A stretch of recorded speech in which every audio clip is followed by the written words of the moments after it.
my name is Laura Torres. I am from Boise City, Oklahoma, and I am going to talk to you about my journey with hyperacusis. It started out in 2016. I started experiencing these horrible pains throughout my head and ears. I stopped working for almost 4 months due to the fact that I couldn't even leave my room. I used headphones and earplugs to try to help. Sounds were just so loud for me. And my primary care doctor referred me to an ENT, a specialist ENT. He was worried about what that could be since he wasn't sure. I started out and saw three or four different doctors before I finally got sent to Dr. Suzanne Kimball at the John W. Key Speech and Hearing Center at OU Medical. She diagnosed me with hyperacusis on January 19th, 2017. From then on, that was the turning point in my life. We started doing sound therapies, which helped immensely. That was actually easy for me. Dr. Kimball thinks that because of my music background, I tuned my ears so much. So the sound therapies were a struggle, but they did help once I got through to them. It built up my tolerance. I was finally able to leave my house. I was doing better. I was finally able to do little things here and there.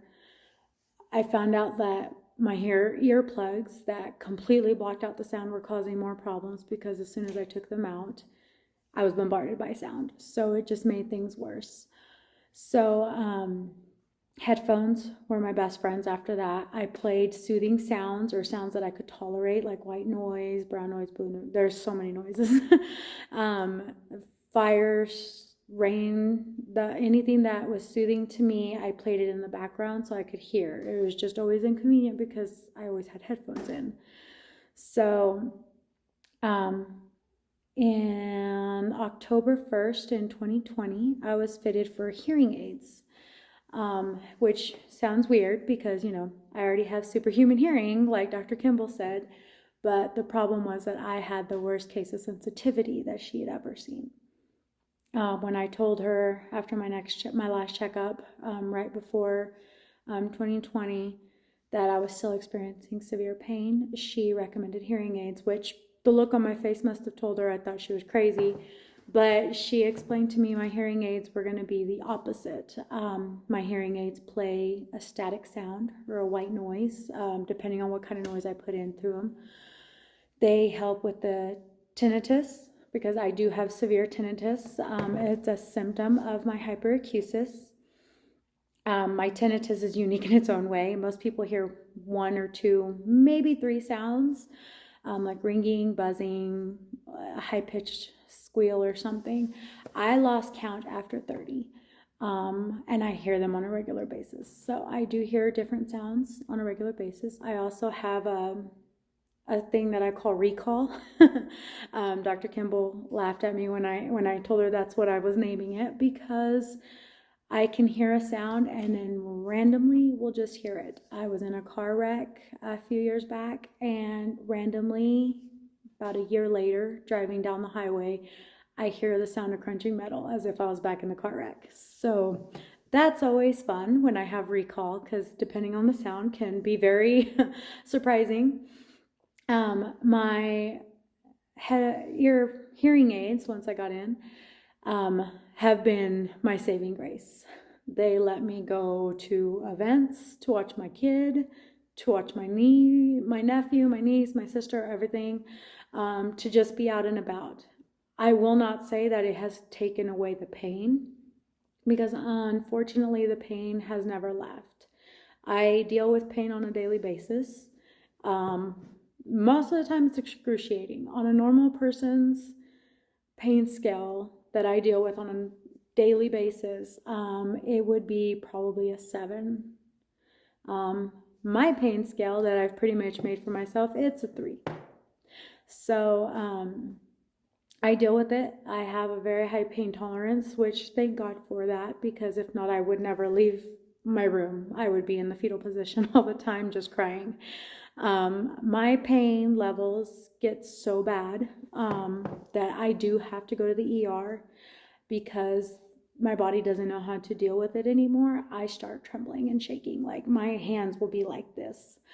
So, and that's throughout my whole body. So I go to the ER and we finally figured out a concoction to give me. And so they gave me Dilaudid and Teradol. And some nausea medicine because those are two very high narcotics. They're very strong, and they have had to up my dose because I've gotten so used to them. The pain levels are getting to be a concern for my audiologist, Dr. Kimball, and all the other doctors I have seen. It's worrisome because hyperacusis does cause pain. You are in pain, sounds hurt. But my level of pains and the sound and just everything that I'm going through is worrisome. They don't know what's causing it to be so severe. I have seen multiple doctors. I've seen a pain management doctor. I did stop going to them after a few medications that did not work that were geared toward nerve pain. They were just trying to push severe narcotic medication on a daily basis. And I had told them off the bat, I did not want that. I do not want to be drugged up in a zombie mode all day long. Every day I have to work. I have a family to support. I saw multiple ENTs. Dr. Kimball wanted me to have an ENT that was closer to me in case of an emergency. She lives 6 hours away from me because of where I live in Boise City. I am far away from everybody. So I have seen multiple ENTs. I have made a few mad because I had to explain to them what hyperacusis was. And after they leave and go Google it for about 10 minutes and come back, they got mad because I was telling them what I was experiencing. And they said, no, that's not it. And so one of them actually said, it's just your teeth because you have amazing hearing. Your scans, your hearing tests all came out great. I'm like, I know my hearing test came out great. I have amazing hearing. That is the problem.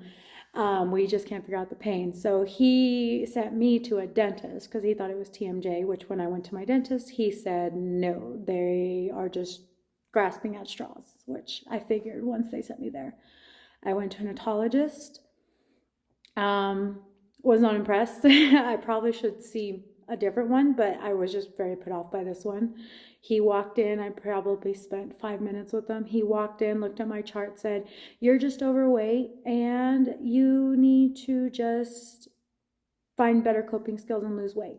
That's why it's all in your head. And I'm like, okay. I walked out and never went back because he didn't even talk to me about anything. He just looked at my weight, said, you're overweight, it's all in your head, you don't have this kind of pain, and sent me off. So didn't see an otologist anymore. I have seen 2 neurologists. The first one was not working out too well. I was having very severe side effects to the medication he had me on. And they were not good side effects, and I could not get a hold of them. So we stopped and we got referred to a different one. I found Dr. Arun Chauhan at Integris Health in Enid, Oklahoma, and he has been amazing. He sent me to get 3 MRIs actually. I had 3 different types. 2 of them were on February 15th of 2024, and the other one was on March 15th, 2024. While I was a little upset they didn't find anything, he was happy because he said he was looking for any issues with my nerves and anything abnormal. And if he would have found something, we would have had to have done intense brain surgery. And so we didn't want to do that. So after that, he decided that he's like, Laura, I can't find anything. I can't really test you with more. So we're going to do a medical trial and we're just going to try some different medicines. We got to give each one so long to work. 2 of them have had very severe side effects. I had to stop them immediately. I've had 10 plus medications that have been given to me throughout all these doctors. 7 of them were just within this last year. These are medicines that are prescribed for people with epilepsy, migraine, seizures, depression, anxiety, nerve pain, anything that has to do with the brain or anything that could be in like head to shoulders, anything in there, they gave it to me, and none have worked. I am pretty much on a daily dose of tramadol. It's a low dose, but it's the only way I can survive anymore. The pain I'm experiencing is also being, the tramadol is not working anymore. It's starting to just not work for more than just maybe 30 minutes to an hour. So we're trying not to up the dose, because that was why I stopped going to the pain management doctor. I don't want to be drugged up. So we're looking for ways to kind of get around that. I'm trying not to go to the ER. We used to go to the ER at least every 3 months. It's gotten to the point where I go every month and a half, the longest is where it is, which is very concerning to my primary care physician that has to administer the narcotics, because I am getting sent home with very high dosage narcotics put in my system. Within this last 2 weeks, actually right before Thanksgiving, I had gone to the ER twice in one day, 6 hours in between the 2 visits, and I've never had that happen. Usually I can go get my 2 narcotics, the nausea medicine, because they're so strong, go home. I pretty much sleep for about 24 hours because it's that high dosage. And then it's kind of like what I call a reset. I pretty much just have to do my sound therapies and get back used to everything all over again. Retrain my hearing and my body to be okay with the everyday sounds. So I take it easy. I go outside of my room into the rest of the house. About a day or 2 later, I go outside finally and deal with the outside sounds.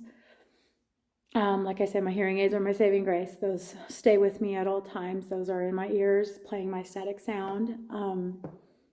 We've actually had issues with them. I'm hopefully going to be getting a new kind, so hopefully we'll be able to figure out more ways to do sound therapies and listening. I did just recently start in September, on September 23rd, a research study on hyperacusis led by Dr. Ann Peru from Augustana College from Rock Island, Illinois.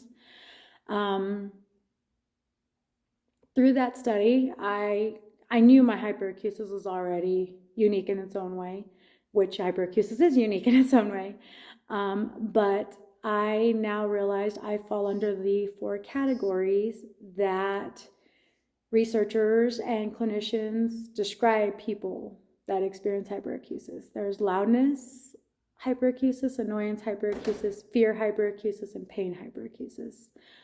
I fall under all 4 categories through one point or another.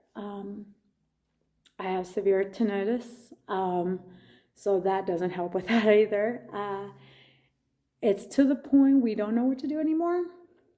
We are at a standstill with medications because it's looking to be just pretty much heavily medicating me. And that is one thing we don't want to do. It's one thing I have tried to keep off of, which, yes, I take the tramadol, but at this point, it's not as strong as what other doctors have wanted to put me on. So my neurologist has done a referral to the Mayo Clinic in Arizona, where him and my audiologist, Dr. Kimball, have figured that it's time to get more doctors, more specialized doctors, and a team of them. So it's just going through every day with pain. It's kind of hard to describe the pain to people. A lot of times I use the image of an ice pick that's frozen but lit on fire, that's just like piercing through my ears, going down my skull into my spine. It's a very fun image to paint for people, but it's just how I have realized it feels. So I am hoping to just find other ways, reaching out to other doctors. You never know who has what that can help with the hearing, and just being able to tolerate the pain. I have many coping mechanisms, many different therapies I do. Thankfully, by the study and my doctors that I have seen that have helped and have gone beyond. So hopefully we can figure out more as more and more research hopefully gets done. There isn't a lot of research on hyperacusis, so it's really hard for some people to actually understand it. So that is my story. Going on almost 8 years with this, and every day seems to just be by getting moment by moment, just so that I can survive and be there for my family. So thank you.